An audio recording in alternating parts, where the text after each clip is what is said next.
E vamos ver se vai entrar aqui no meu canal. Acho que estamos ao vivo já. Quero saudar acompanhando aqui o canal do Conde, voltando a fazer entrevistas, e hoje eu entrevisto aqui o escritor Luiz Mendes.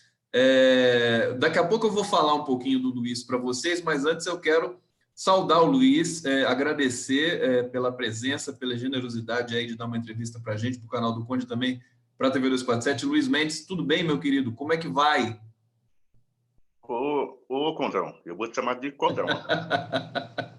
Ô, Condrão, antes de mais nada, para mim é um privilégio, uma honra, né? Muito obrigado mesmo. Eu estou bem, na luta, né? Nesses tempos sombrios. Na luta, nesse tempo sombrio, e acho que é muito interessante, eu gosto muito do seu trabalho. Você escreve, enfim, espetacularmente bem, publica aí nas redes sociais, e um texto seu que viralizou, que é a entidade Pula. Daqui a pouco a gente vai, vou pedir, eu leio um pedaço, você lê um pedaço aqui para o público degustar. Mas antes, Luiz, eu queria que você falasse um pouco aí da sua expectativa, falar um pouco da política, depois eu vou perguntar da literatura, como é que começou isso na sua vida, mas eu queria que tivesse um plano, assim, o que você está sentindo do Brasil? Tá tudo tão difícil, isso está também na sua literatura. Lanço a palavra para você aí, para explicar para a gente como é que você sente o Brasil nesse momento.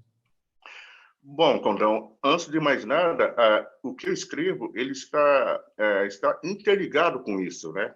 Eu acho que não dá para a gente, né, escrever sobre a realidade do pobre, do homem e da mulher negra, sem estar ligado com o que está passando agora, né? Está ligado, não tem como a gente fugir disso.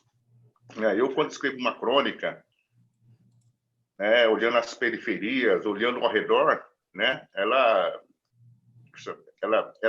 carrega isso, né? Eu até brinco, né? Você conhece o Lula Miranda? Como é que é? Você conhece o Lula Miranda, né? O Lula Miranda, claro. O Lula Miranda é poeta, grande editor também, nossa, lá. Então, há uns 15 anos atrás, ou 10 anos atrás, a gente estava discutindo redução de jornada. Hoje a gente está discutindo se vai ter emprego ainda. Olha só como as coisas mudou a nível de Brasil e América. A gente começou a discutir o aumento da jornada com o Temer, né? O aumento, exatamente, o aumento. Tudo ao contrário. É absurdo. Então, assim, diante do quadro político que a gente se encontra hoje, não só no Brasil, como em termos de América e mundial, é tenebroso. Aliás, você sempre escreve bem sobre isso. É muito complicado. Agora, uma coisa que nós que escrevemos, que eu também escrevo... Sim, eu acompanho, claro. Tanto as crônicas assim que você faz, daqui a pouco a gente vai entrar nessa linguagem do Luiz Mendes, que é genial, mas os momentos de crise e de tumulto, digamos assim, na vida social, eles são bons para a criação. Agora, eu brinquei ontem, inclusive, com a Arueira, não precisa exagerar, né? A situação é muito ruim, né? Mas o que você diria para quem quer fazer arte, para essa perseguição às artes, para esse espetáculo deprimente aí do nazismo, de amizade em ministério, em secretaria, convidando Regina Duarte, nesse panorama geral aí, o que você acha? Qual é o lugar do artista nesse momento? Só tem um caminho, a rua. As praças, as ruas. Das duas, uma. Ou a gente vai para as ruas com a nossa literatura, com nossos tambores, ou eles vão começar a fazer desfiles de cavaleiros templários. Né? Vestido daqueles cavaleiros templários, né? Com tocha. Das duas, uma. Eles estão nessa pegada, né? Lá. Vamos agora falar um pouco do seu trabalho, que é o seguinte, eu queria que você explicasse para a gente como é que você começou o seu trabalho na literatura, conta um pouquinho da sua história, da sua formação e das referências que você tem. Bom, Condrão, eu praticamente comecei a escrever em 2012 para cá, né? Foi numa época de desemprego, né? Procurando emprego nas praças, né? Às vezes sentado nas praças, né, observando a realidade, né, aí eu comecei a colocar no papel, né, essa coisa, né, essas minhas crônicas. E é claro, né, que eu li muito Jorge Amado, o Luiz Veríssimo, pô, um cara que, né, o Luiz Veríssimo, o João Paulo Ribeiro, né, eu li esses caras, né, mas eu comecei praticamente assim, né, no momento de desemprego de 2012 para cá. E eu publicava nas redes, mas sem pretensão nenhuma. Até que uma professora lá de Salvador, né, ela é uma grande amiga minha hoje, é a Sandra Souza. Ela pegou um dos meus textos, né, que eu faço aquela coisa, conversa de encruzilhada, Isso. ela adaptou para teatro e exibiu em praça pública. Olha que interessante. Né? E aí uma moça também, lá de Portugal, né, da Universidade de Coimbra, ela entrou em contato comigo também, ela viu um dos meus textos e me pediu para colocar numa tese de doutorado dela. Eu achei, pô, mas né, assim, eu escrevia sem pretensão nenhuma, né, só para publicar em rede. Então. Aí alguns colegas, como o Lula Miranda mesmo, né, uma colega minha também lá de Paraguatatuba, Sueli Gregório, a Rita de Cássia também, que me ajudou muito, e me incentivaram muito a publicar. Né? E foi aí que eu resumi tudo, né? Alguns só, né? Nesse livro tem mais ou menos uns 50 textos, a mais ainda. Mostra o livro para a gente aí, Luiz. Esse aqui. Conversa de Encruzilhada. Ficou muito bonita a capa. Sim. Legal, hein? Mostra o tamanho dele para a gente ver o quanto... Ele para em pé, não? Quem disse que ele parar em pé? Sim. Estou vendo que é um livro bastante robusto, né? Sim, ele é. É isso que eu queria que você mostrasse aí. Tem mais ou menos umas 140 páginas. São quantas crônicas, você falou? Nesse livro tem mais ou menos umas 50 só. 50 só. Ele fala só. Não, sim, tem mais, né? É porque você tem muito mais trabalho que vai ser sim. Acumulado, né? Vamos ler um trecho aqui do texto do Luiz. Eu tô aberto aqui. Eu vou até compartilhar com vocês a minha página mesmo do Face para vocês acompanharem aqui. Olha, a entidade Lula, texto de Luiz Mendes. Ele começa assim: o Lula deve ser alguma espécie de entidade, um Exu, um encantado, como dizia Jorge Amado, um Exu daqueles danado e desconcertante de pé, na encruzilhada da história. Carrega com ele a própria dualidade, ou se ama ou se odeia, ao mesmo tempo que consegue sentar ao lado de intelectuais e debater os problemas da sociedade, daqui a pouco está varando os sertões nordestinos, feito um curisco. Esse texto, Luiz, foi escrito em que momento? O Lula já estava preso, não? Já estava preso. Preso político.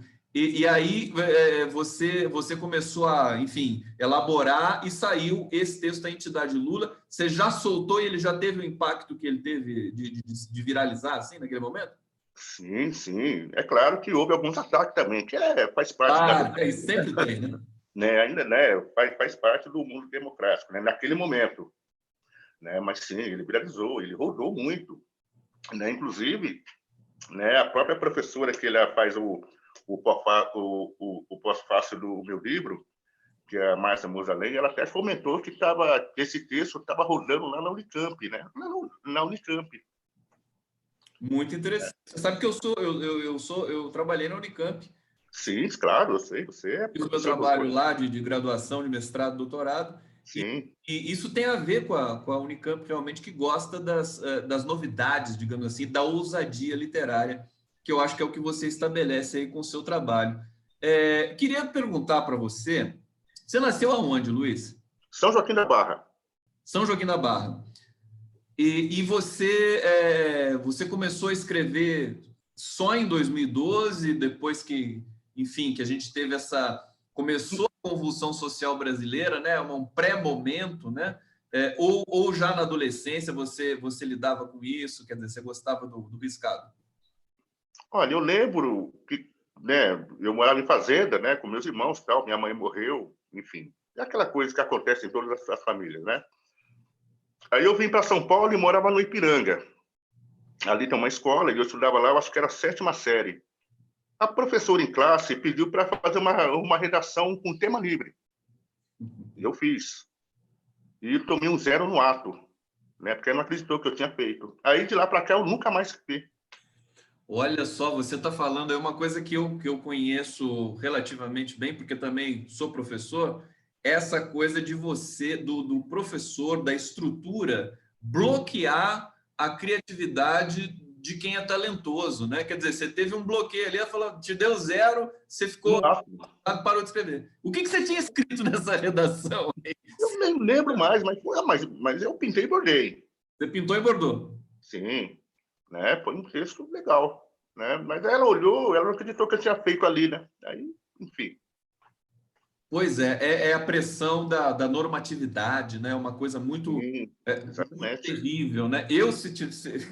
Quando um aluno me entrega alguma coisa ousada, eu realmente fico encantado com ele.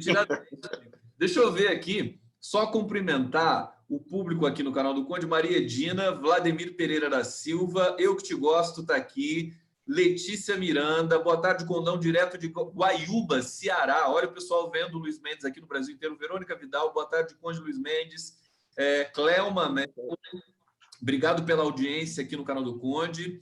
Pessoal comentando aí questões da Regina Duarte, a namoradinha da ditadura vem aí, o Brasil está nebuloso para tudo que é cultura, Juarez Ramone, Sérgio Celso. Bom, vamos lá, se vocês quiserem fazer perguntas para o Luiz Mendes, fiquem à vontade, na medida do possível. Ó, Rita de Cássia Oliveira está dizendo aqui, parabéns, Conde, por trazer esse grande escritor, o Luiz Mendes. É o primeiro livro seu, Luiz? Obrigado, Rita. Sim, esse é o primeiro. É o primeiro. É o primeiro.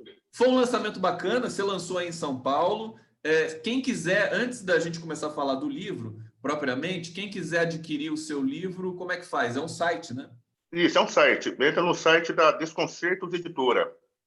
Deixa eu até procurar aqui. É só procurar Conversa de Encruzilhada no Google, né? Vai dar direto lá, quer ver? Ó? Deixa eu entrar. Desconcerto Editora.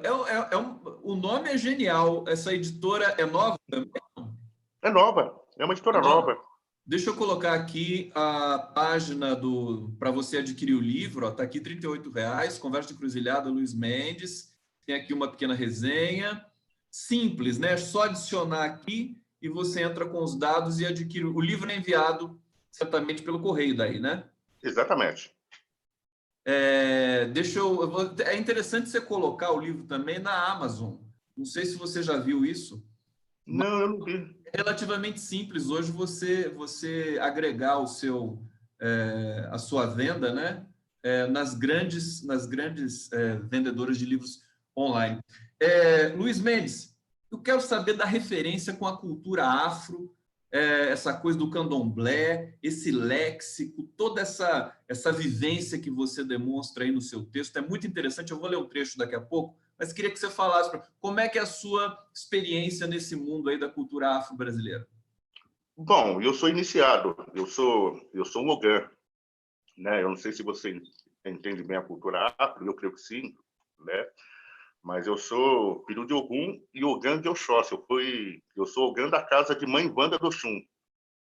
É uma casa de candomblé bem tradicional e antiga, que tá na Casa Verde. Aliás, é lá que se concentra o bloco de afoxé Coroa de Omudadá, que está fazendo 40 anos esse ano e que abre o Carnaval de São Paulo, né? Então, eu sou dessa casa. Há quanto tempo você tem essa atividade? Ah, Condão, já faz mais ou menos 20 anos, mais ou menos. Uns 20 anos, exatamente. Então, bom tempo. E você também tem uma ligação com a capoeira, né? Ah, como eu te disse, eu brinquei muito já. Você brincou muito. Toca berimbau? Toco, claro. Né? Eu acho que isso está na ordem do dia. Eu fico muito angustiado, aflito com a subrepresentatividade do povo negro no Brasil. Como tem hoje também essa questão do lugar de fala e das pautas identitárias, eu tenho de ter muito cuidado para querer reivindicar isso, porque para não parecer que eu estou tentando né, aquela coisa da promoção e tudo mais. Queria que você... Eu entendo, sim, eu entendo. Fala para a gente, quer dizer, por exemplo, os negros na política, eu sinto falta de um partido político que represente o povo negro na sua inteireza realmente política, histórica, né? Eu sei que o PT e o Lula, eles acho que são os que melhor recobrem essa necessidade. O Lula foi o primeiro chefe de Estado que foi para a África e declarou, né? Acho que isso está até embutido no seu texto sobre ele, né? Chorou lá, dizendo que o povo, o Brasil, falou pelo Brasil, porque era presidente do Brasil, tem uma dívida histórica com o povo africano. Como é que você vê isso no Brasil hoje, politicamente falando? Olha, Condão, se a gente observar, né, o lugar de fala do homem e da mulher negra, né, nesse momento, ele está diminuindo, né? Aliás, como você bem disse, os únicos partidos que realmente dão alguma representatividade a essas falas negras, né, geralmente são os partidos de esquerda, em especial o PT, né, que não há como negar, né? Eu acho que seria até uma ingenuidade negar que não houve, dentro dos governos do PT, não houve um espaço. Houve espaço, claro. As políticas dos negros ali, elas estavam no melhor momento. Exatamente, né? Não há como negar isso. É claro que você considerar o tamanho da população negra dentro do Brasil hoje, né, poderia ter mais, né? Mas, né, houve uma tentativa, houve uma construção, né, que está sendo desconstruído nesse governo agora. Pois é. Mas naquele momento houve. Não há como negar isso. Você está dizendo que o povo negro estava sendo respeitado e representado naquele momento, digamos assim, celebrado, né, pela sua dimensão, pela sua importância, pelo governo que estava ali estabelecido, inclusive com muitas nomeações. Acho que a secretária tinha vários ministros ali dentro do governo Dilma, do governo Lula, que eram negras. Exatamente. E a gente tinha uma ação realmente forte, culturalmente forte. E aí vem a questão da cultura afro no ensino fundamental, no ensino básico brasileiro, conhecer a história africana. Isso é fundamental, importante, e agora está sendo retirado de novo. Você tem esse... Sim, exatamente. Né? Tá sendo... Aliás, tem até alguns casos aí que alguns professores tentam até ensinar a história, a cultura africana, né, em sala de aula, mas são perseguidos, né? Por exemplo, saber quem foi Zumbi, né? O Lula ele tem ideia fixa nessa coisa do zumbi, né? Ele ficou fascinado, inclusive, porque ele leu na prisão política textos de uma historiadora brasileira falando sobre Zumbi dos Palmares. Ele não sabia que era uma dimensão tão gigantesca, né? Zumbi dos Palmares se alongou no tempo e é realmente algo que precisa ser ensinado corretamente nas escolas brasileiras. Exatamente, o quilombo durou mais ou menos quase 100 anos. 100 anos, né? Parece que foi isso. Quase isso, né? Olha só que coisa. É uma história imensa, né? Aliás, a gente tem que fazer se até justo aqui, que a gente, dentro das políticas do PT no primeiro e no governo Lula e na Dilma, né, a gente tem que reconhecer também que não só o negro, as mulheres, o pessoal do LGBT, sim, né, eram todos representados lá, né, havia política ali dentro. Agora não tem mais, né? Por conta agora desse acabou. Eles fazem, inclusive, porque querem ser diferente, porque querem ser o contrário, acabam não respeitando uma política que não era de um partido, deveria ser de Estado. Quer dizer, de Estado, exatamente. Esse problema. A consagração de todos os povos, né? Desculpa. Exatamente. Olha só, vamos trazer mais um pouquinho vamos degustar mais um pouquinho aqui o texto do Luiz Mendes. Eu vou pegar um dos últimos textos que você publicou. Eu não sei se esse está no livro. Eu vou colocar aqui, compartilhando o seu Facebook para todos nós, Conversa de Encruzilhada. Esse não, porque esse é o que dá título ao livro, né? Isso, exatamente. É uma série que eu escrevo.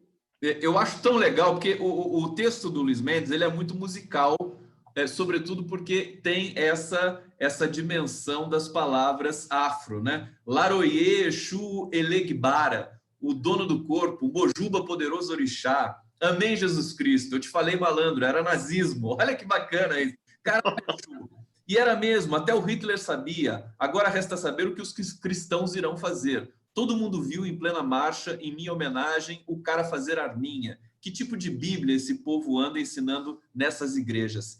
É ousado, hein, Luiz Mendes? Um pouquinho desse conto para gente aí. Conversa de encruzilhada. Então, essa conversa qual que é o objetivo fundamental do livro, Conde? Né? Quando eu escrevo isso, eu tento celebrar o diálogo.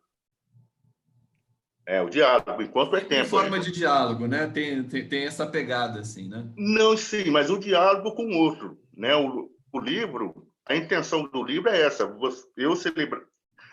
a celebração do diálogo com o outro. Ou seja, a minha religião com a religião do fulano, com a religião do robertano. Então, o que acontece? Você sabe, né, que a encruzilhada está no imaginário do povo. Né? Quando você fala em encruzilhada, automaticamente o pessoal vai encruzilhada. Onde está o Exu? Né? Então, eu coloco o Exu lá e ele vai discutir com Cristo, vai discutir com Malcolm X, com Bob Marley, como está, né? Como está no livro, ou com outras entidades, né, de outras religiões. Né? Esse é o objetivo da encruzilhada no meu livro. É por isso que chama Conversa de Encruzilhada. É para cruzar as diversas correntes religiosas e poder produzir justamente aquilo que a gente está sentindo falta no Brasil, que é o diálogo, né? Exatamente. É na encruzilhada que se dá o embate, que se dá os caminhos e que se dá o diálogo. Né? Aliás, você falou musical, alguns textos meus, eles são musicados. Né? O meu irmão, ele é eletricista e toca um violão como você, não, né? Como você, lógico, né? Imagina. Ele pegou alguns textos e musicou. Aliás, a gente até vai se apresentar no Sarau agora, né? Ele vai levar para estar cantando alguns textos. Deixa eu voltar aqui para o nosso bate-papo, ver o que o pessoal está achando aqui.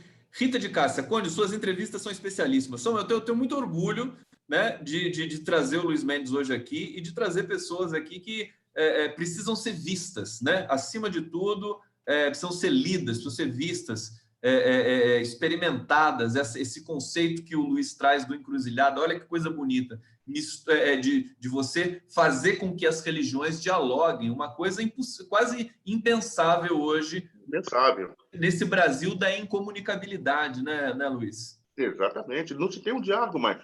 É interessante que na fábrica, né? Na fábrica, eu, como um homem de candomblé, o meu companheiro, como evangélico, a gente está lá junto na produção. Né? A gente está junto no mercado. E por que não a gente, né, as nossas entidades, por que eles não se conversam? Por que não trocam ideia? Qual o motivo? Até porque eu acho que o Brasil, a gente sofre muito com o que está acontecendo com o Brasil hoje, mas o Brasil caminhava para ser uma das civilizações mais esplendorosas do mundo. Aqui nós temos liberdade religiosa, é um país laico, nós temos uma multivocalidade com a cultura africana no Brasil, com a capoeira, com o candomblé, com as outras religiões evangélicas que podem conviver tranquilamente também, se tiver, né, a civilidade de conviver juntamente. Então, de um momento para o outro, esse patrimônio cultural e social que a gente vinha acalentando e alimentando durante aí, enfim, a volta da democracia, foi perdido. Agora a gente está num momento perigoso. Mas vendo o seu trabalho e vendo movimento negro pelo Brasil, porque isso é muito importante a gente destacar também. Quer dizer, tem muitos movimentos negros, tem um movimento negro. Agora, se você lembrar de alguns movimentos em especial, a gente pode falar que tem o movimento Pare de Nos Matar no Rio de Janeiro. Essa é uma perseguição, quer dizer, a gente vê que quando morre uma criança com bala perdida no Rio de Janeiro é preta e pobre, né? Então, exatamente. Mas, de qualquer maneira, essa situação faz com que as comunidades também se organizem, né, Luiz Mendes? Fala um pouquinho para a gente aí dessa situação, desse Brasil que foi interrompido, e agora como a gente pode conquistar novamente essa soberania da multiplicidade religiosa. Tem uma palavra muito bonita que é usada para descrever a Bahia, né? Que é o sincretismo religioso, né? Fala para a gente sobre isso. Sim. Só avançando um pouco, né? Você falou da diversidade das religiões aqui no Brasil, né? E Sim. o mais importante, né? Que, apesar do seu tamanho continental, né? O Brasil ele fala a mesma língua. Também tem isso. Né? É claro que existe, é claro que tem algumas algumas diferenças regionais, mas se entende. Nós entendemos, nós se entendemos. Né? Então, isso é importante. Né? Agora, quanto essa É uma questão língua, desculpa, sem querer interromper, já interrompendo, Luiz, é uma língua que é o português brasileiro, mas ela é profundamente composta na sua estrutura pelas línguas africanas que aqui vieram, pelo léxico, pelas línguas indígenas, pelo léxico indígena. Então, é uma riqueza realmente, assim, sem precedentes, né? Eu sempre digo que o Brasil é o país mais abençoado do mundo nesse sentido, realmente cultural, multiétnico, multicultural, linguístico também. Desculpa, era só para registrar isso, né? Aliás, alguns historiadores, como, por exemplo, o Clóvis Moura, né, ele acredita que a quilombagem, né, os quilombos aqui no Brasil, ajudou a espalhar a língua portuguesa. A gente encontra quilombo até no Acre. Né? Então, através dos quilombos, essa língua foi entrando no Brasil. Agora, quanto à violência, Conde, alguns movimentos negros, né, como, por exemplo, o Negro, né, juntamente com outras entidades como o MNU, desde a década de 70 já denunciava essa violência contra o povo negro. Aliás, né, existe até um documento na Escola Superior de Guerra, nesse período, né, que atesta isso. Né? Tá lá escrito. Né? Eles acreditavam que o avanço do desemprego, da marginalidade, eles acreditavam que daqui a pouco a violência,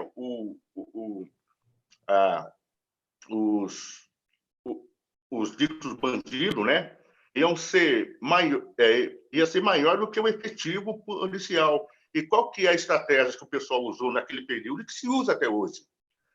Né? É a laqueadura da mulher negra, né? É a morte sistemática. Aliás, não se mata mais. Né? A gente está vendo muitos jovens, depois de uma abordagem policial, desaparecer. Desaparecer, exatamente. Desaparecer. É uma coisa que remonta ao período cascudo da ditadura brasileira. Quer dizer, o Esquadrão da Morte. Exatamente. Eu queria lembrar, agregar, tem muita gente aqui perguntando no bate-papo, daqui a pouco eu vou para o bate-papo para fazer as perguntas para você, mas, por exemplo, lembrar que a capoeira, tem uma coisa impressionante que aconteceu, que a capoeira se popularizou no mundo todo, né? E por ser, acho que é a mais completa arte corporal, quer dizer, que tem música, defesa e dança, e arte, cultura e literatura também, né? E os capoeiristas são profundamente respeitados nesse mundo das artes marciais aí, que tem mundo afora. Agora, é porque eles conseguem fazer coisas que que outras especialidades não conseguem. Justamente porque eu acho que tem a música, que tem a cultura, que tem a sensibilidade, tem o teatro, né? A capoeira... Aquela coisa lúdica. Oi? Aquela coisa lúdica, né? Lúdica. E aí, o que aconteceu? Muitos brasileiros estavam indo para a Europa, para a Austrália, para o Japão dar aula de capoeira, e para o aprendiz estrangeiro, era importante aprender o português brasileiro, e a língua portuguesa começou a ser começou a ter muita procura, justamente por causa da capoeira. É uma história fantástica, né? Sim, exatamente. Leva a língua. Acho que depois da bossa nova, a capoeira é o dispositivo cultural que mais popularizou a língua, o português. A língua portuguesa, exatamente. Exatamente. E uma coisa curiosa também, eu acho que você deve saber também, até melhor do que eu, até porque você é um estudioso, você sempre está pesquisando, né, que existe uma tentativa de evangelização da capoeira. né? É você Eu tirar... li alguma coisa a esse respeito, mas te confesso que não me aprofundei. Você pode falar melhor para a gente. Como é que está isso aí? Não, existe já grupos formados, né? Grupos formados. Existe liga. Aliás, Mas, o... mas eu vi que estava aliás, dando algum problema, quer dizer, eles estavam tendo alguma dificuldade ali, né? sim, sim, tá, mas estão se organizando. Assim como teve o Bacarajé evangélico, né, samba gospel, né, né, Vai misturando, né, Luiz? até o tráfico, né, tal, essas coisas todas, né, que, que estão invadindo a maioria dos terreiros lá no Rio de Janeiro, né, Misturando o tráfico de drogas com religião, é isso?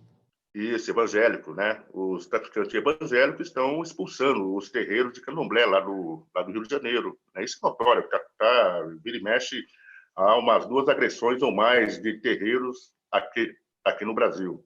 Agora, o mais interessante de tudo isso, Conde, eu acho que o geógrafo Milton Santos, né, se eu não me engano, acho que de 90 e pouco, A Natureza do Espaço, naquele livro dele, ele já discutia isso, a questão do espaço nas periferias, né, esse aumento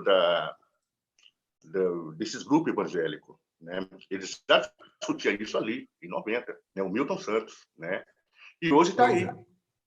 Hoje está. inclusive disputando o poder. E Exatamente. no poder. É.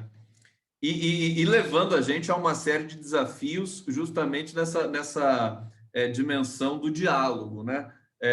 As eleições de 2018, por exemplo, foram estruturadas numa zona de não comunicação entre católicos e evangélicos, né? A gente estava ali estanque, com muito ódio represado, e agora, pelo menos, mais uma vez citando o grande estrategista e leitor da cultura brasileira, que é o Lula, né?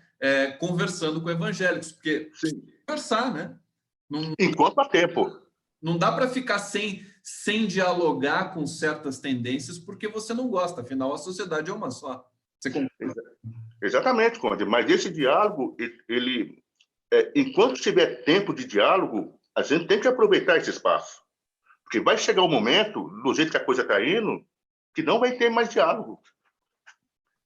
Pois é. Não se eles lerem o teu livro, Encruzilhada. Eu tô até pensando aqui, viu, Luiz, a política de encruzilhada. Quer dizer, nós precisamos conversar uns com os outros. A sensibilidade está muito forte ainda. Eu vou voltar para o bate-papo para trazer umas perguntas aqui para você. Olha só, Leila Matos está dizendo: não conhecia esse escritor.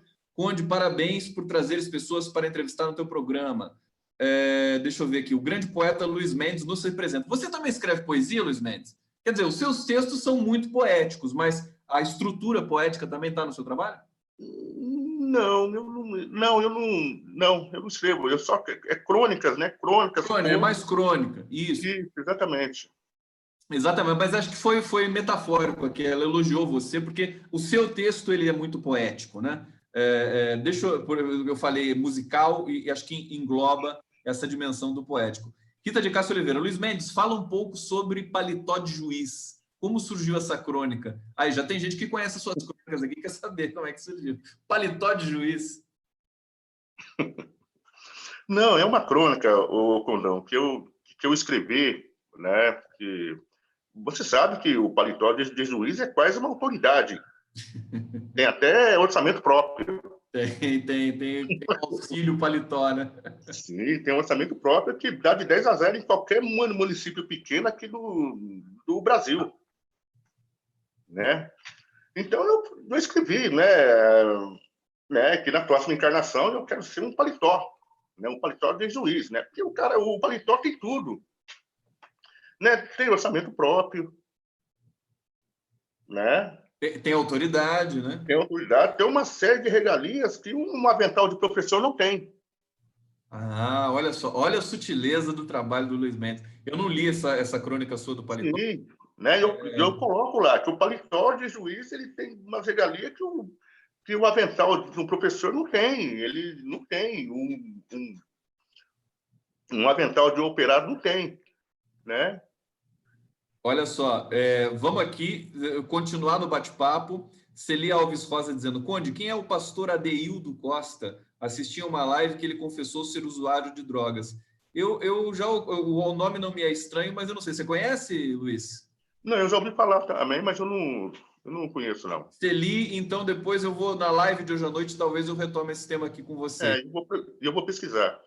Beleza. Deixa eu ver aqui. Cris Souza dizendo, a capoeira foi muito perseguida no passado aqui no Brasil, para variar, né? O samba, tudo, toda a cultura brasileira foi perseguida num dado momento por essa elite. Zé Ninguém está dizendo aqui, Condão, nosso sangue é igualmente vermelho, independente da cor de nossa pele. Viva a noção de bem para o bem da nação. O povo brasileiro é fruto da miscigenação e exemplo de convívio pacífico. A Rita de Castro está dizendo aqui de novo, Conde, essa entrevista está imperdível. Parabéns por nos dar esse presente. Eu quero perguntar aqui para o Luiz o seguinte, você costuma ler as suas crônicas nesses eventos que você participa, para lançar o livro, etc? Você costuma ler? Não. Não? Aliás, eu pedi para você ler uns trechos aí para a gente. Puxa, não, eu não leio. Você não lê? Então eu leio. Você lê. Né? Eu leio. Aliás, eu vou começar. Eu acho que você conhece o Arnaldo Afonso, lá do Sarau da Maria.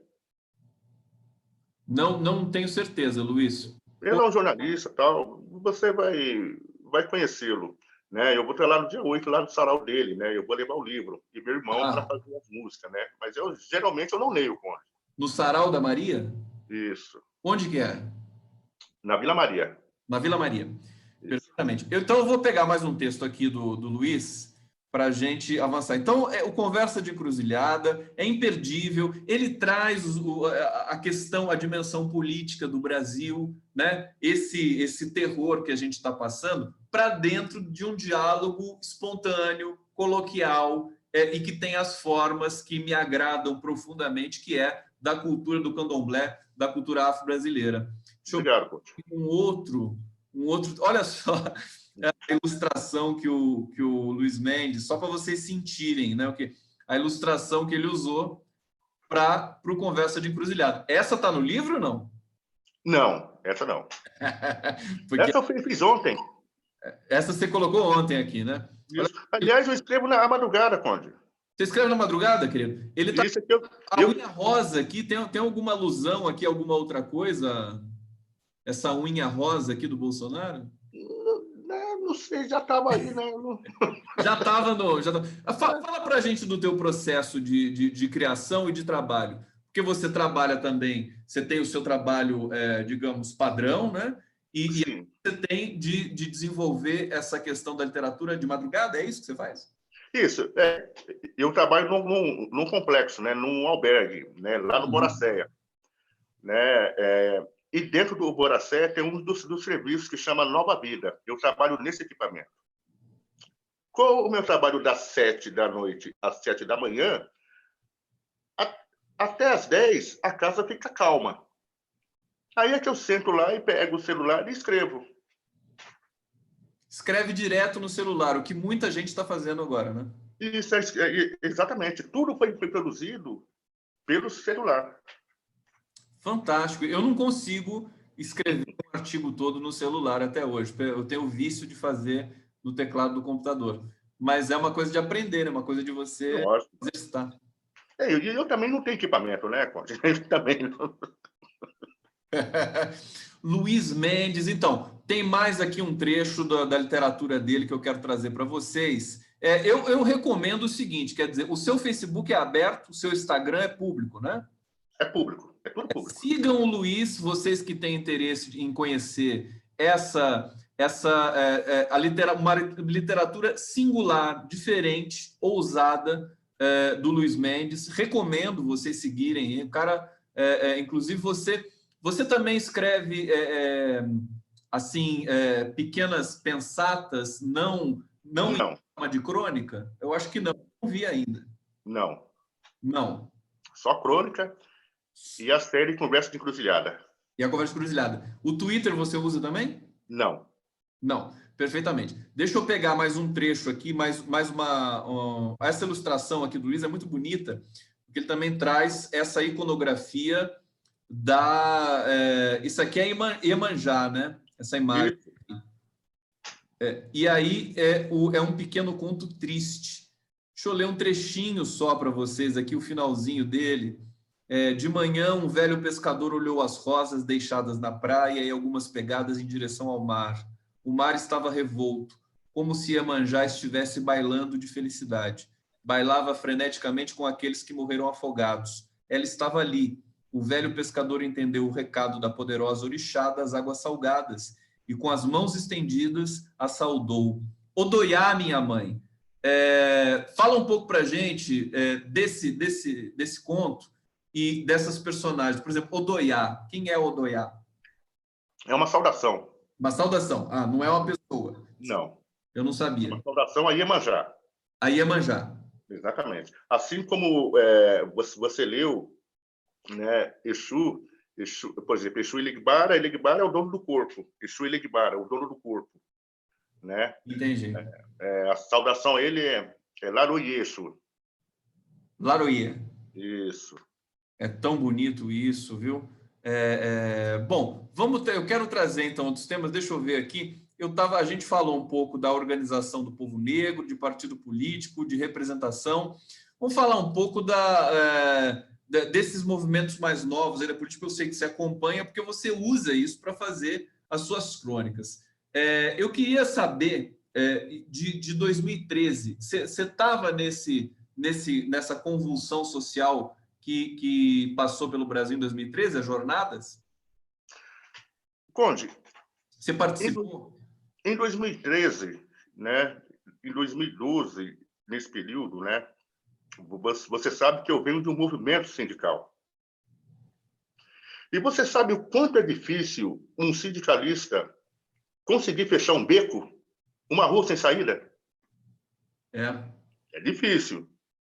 Agora, quando você vê essa jornada de 2013, fechar Radial Leste, fechar Raposo Tavares, fechar Ianguera, né, e quase invadir o aeroporto de Cumbica, e com o apoio da TV Bandeirantes e da Rede Globo, aí tem.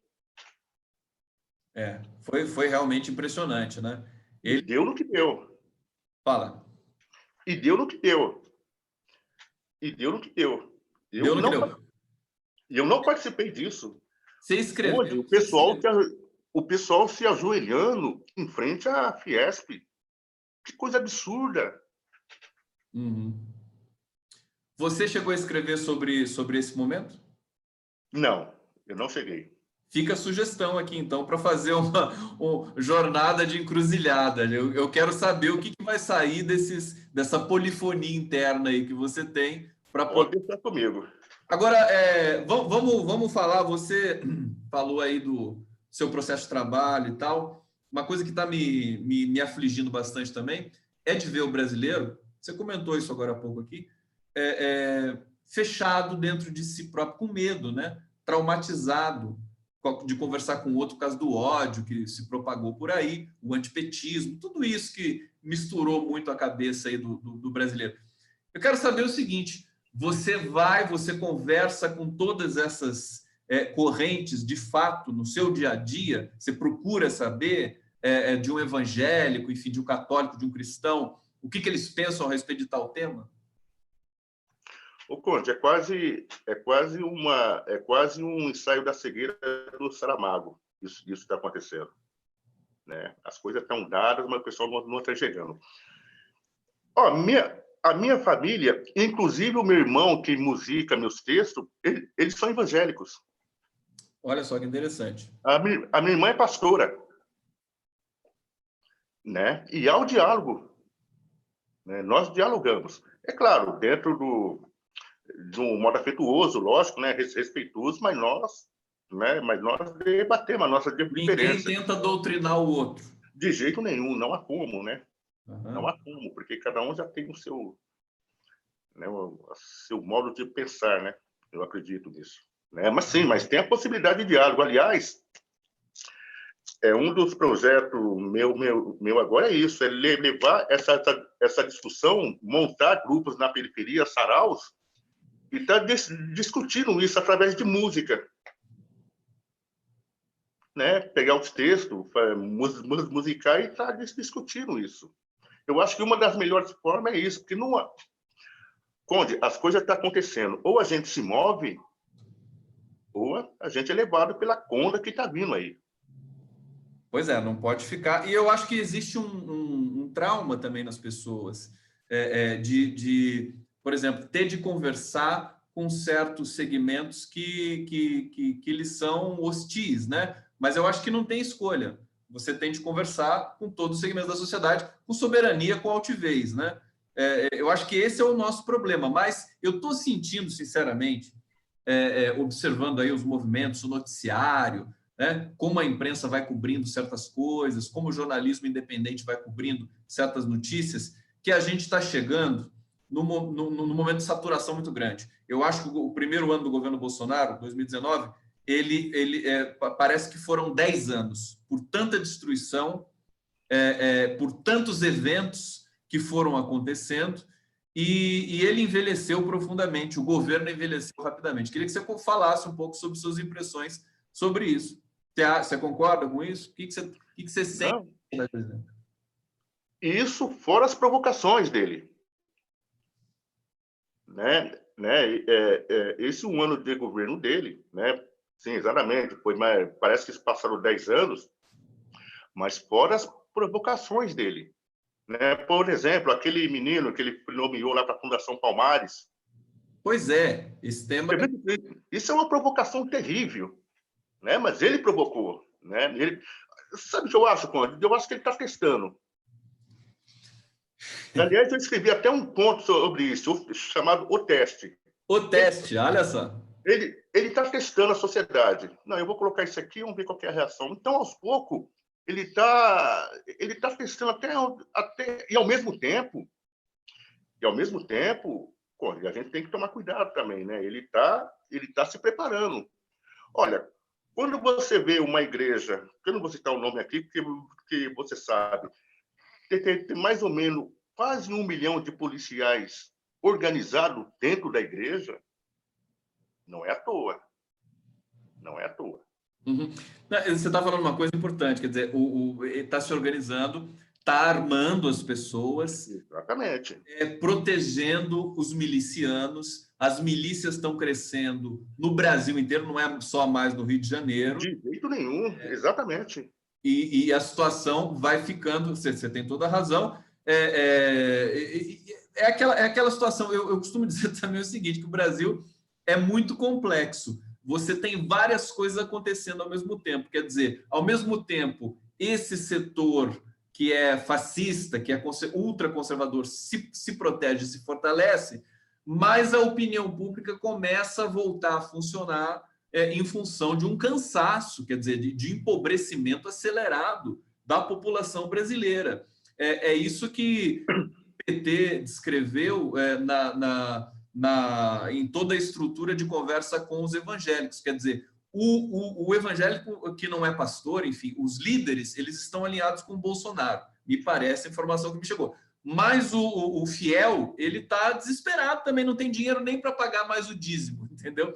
Então, eu acho que nós temos as coisas acontecendo ao mesmo tempo, né? É encruzilhada também, né, Luiz? É verdade, estamos numa encruzilhada. Mas, olha, eu não sei, eu sou...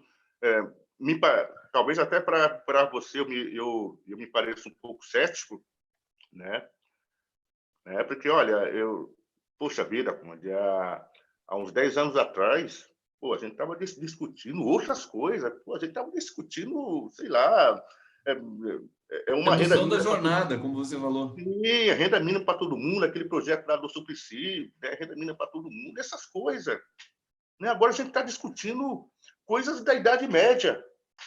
Que absurdo, né? Pois é, você sabe que... Eu sou meio cético. Você sabe, não, perfeito não, mas é o ceticismo, eu acho que existe ceticismo paralisante, pequeno burguês, eu acho que existe um ceticismo que esse eu não respeito muito. Agora, existe o ceticismo que é espontâneo, que é realmente da ordem da defesa que você tem de ter. O pessoal está falando aqui, por favor, ele tem algum pseudônimo, porque Luiz Mendes tem milhares no Google. Uma dica, acho que daí você cruza a informação. quem que está dizendo aqui? É o Samuel Quintana de Souza, né? Coloca Luiz Mendes, encruzilhada. Acho que vai passar direto em você isso, né? Eu acho que sim. Vai achar. Mas aí no Facebook e no Instagram, você está como Luiz. Como é que você está no Facebook? É Luiz Mendes. Luiz Mendes. E no Instagram? Eu acho que é Luiz Mendes junto, 5230. Não é só Luiz 5230? Você me mandou uma coisa aqui, deixa eu ver se eu acho aqui. Não, acho que é Luiz Mendes 5230. Tá, beleza. Então fica aí a dica para vocês que quiserem seguir o Luiz Mendes. Luiz Mendes 5230 no Instagram e no Facebook. Luiz Mendes. Caso vocês tenham alguma dificuldade de achar o perfil do Luiz Mendes, porque é um nome realmente que é um nome comum, né? Sim, é comum, é bastante comum. E vocês tentem lá, encruzilhada, tal, porque vão tentando cruzar. Conversa de encruzilhada, eu acho que vai dar direto no teu perfil. Luiz Mendes, queria que você, agora estamos chegando aqui no bloco final desse papo, a Greta Thunberg está em Davos agora e ela exortou os governantes a respeitarem mais a ciência. Olha que interessante isso. Interessante. É uma garota, enfim, talentosa e bastante obstinada, que se tornou um ícone aí nessa cena internacional de defesa do meio ambiente. Agora, eu queria que você exortasse as pessoas também, né? Interpelasse nesse sentido para um reposicionamento político, estético, que eu acho que a sua obra ela vai muito por esse lado. Acho que você é um visionário, acho que você é ousado, e eu sinto uma falta de ousadia no cotidiano das pessoas. O que você diria para quem está querendo mudar essa realidade brasileira nesse momento? Olha, Conde, nos meus textos, né, é por isso que eu sempre eu falei para você que eu sou atacado também, né? Eu tento diálogo. Existe um texto meu chamado Orixás Jacobinos, né? Orixás Jacobinos, né? Para mim, né? Pelo menos na minha opinião, diante do que está acontecendo agora, o orixá, o meu orixá, ele não pode estar em cima do muro, né? Na minha opinião, até pela história da luta do brasileiro, do povo negro, você pega Canudos, o Quebra-Quilo, a Confederação do Equador, a Balaiada, os Malês na Bahia, o Emboabas aqui em São Paulo também, né? Sempre teve a participação do povo negro e seus orixás. O orixá tem que tomar partido. O meu orixá, né, os meus contos, o Exu é marxista. Né? Ele é marxista. O Exu, ele lê Lenin, ele lê Proudhon, né? O Ogum, ele lê Malastécio, né? Enfim, os meus contos, as divindades têm um posicionamento político. E é mais ou menos aquilo que o Norberto Bobbio disse, né? O que é ser de esquerda, né? E ser de esquerda é você parar um pouco e esperar o outro chegar contigo, né? Aquela definição que você sabe que eu do Norberto Bobbio, né? O que é isso? O que é ser de esquerda? Uhum. Então, eu acho que a população, o povo em geral, não importa se é do candomblé, da umbanda, da quimbanda, enfim, né? Ele tem que se atentar à leitura, a discutir isso. E não há outra forma, Conde, não há outra forma, e aí eu já concordo com o Luiz Veríssimo, né, que você ser de esquerda hoje é uma consequência. Quando você dá conta da realidade, é uma consequência você ser de esquerda. Ser simplesmente civilizado, quer dizer, pertencer à espécie humana. Exatamente. Aliás, aquele texto do Luiz Veríssimo foi porreta, foi no momento certo. Né? Você leu, né? Você compartilhou. Foi um texto que, inclusive, repercutiu muito, né? Sim. E Veríssimo escreve aí no Globo, e aí, quer dizer, é bacana que ele esteja também atento a tudo que está acontecendo do ponto de vista ideológico no Brasil. Luiz Mendes, eu quero agradecer imensamente sua generosidade, sua presença aqui no canal do Conde. O pessoal ficou muito feliz com a sua entrevista aqui. Uma honra.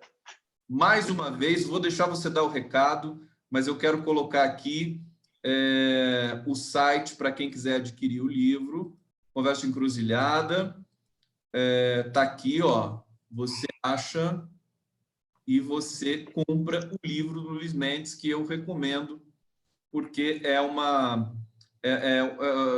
traz, né, além da questão estética da literatura, da linguagem poética, traz a realidade social do Brasil também e a questão da comunicação, que ele metaforiza de uma maneira brilhante, ao meu ver, que é a palavra encruzilhada. Devolvo para você fazer suas considerações finais aqui. O espaço está sempre aberto, viu, meu querido Luiz? E em breve eu quero estar em São Paulo para te dar um abraço.